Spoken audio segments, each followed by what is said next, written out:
কারণ আমার এই টোটাল ফ্রিল্যান্সিং জগতে 85% ফ্রিল্যান্সার হচ্ছে কলেজ থেকে আসে। যারা বড় বড় বেসরকারি ইউনিভার্সিটিতে পড়ে তারা যতটা ইনকাম ধারণ না করতে পারে তার থেকে বেশি ধারণ আপনি করতে পারেন, তত বড় চ্যালেঞ্জ মেক আপনি করতে পারেন। অবসরের মধ্যে দেখবেন যে আপনারা সকলেই যথেষ্ট পরিমাণ পরিবেশের সাথে মিশে গিয়েছে।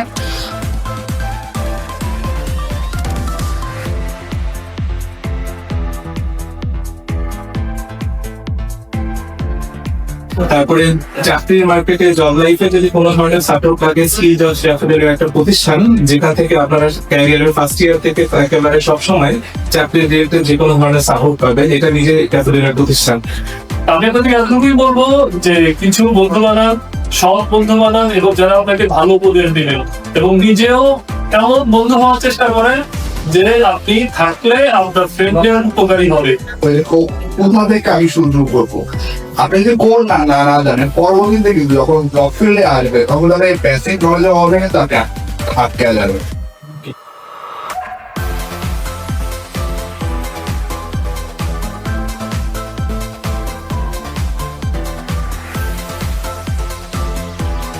ডিআইআইটিতে সিএসসি ডিপার্টমেন্টে 20তম ব্যাচ পর্যন্ত পাশ করে গিয়েছে। তার মানে সিএসসি ডিপার্টমেন্টের অ্যালামনাই গ্রুপটা অনেক বড় এবং স্ট্রং। কয়েকটি স্টুডেন্ট নিয়ে এই অপারেশন স্টার্টিং।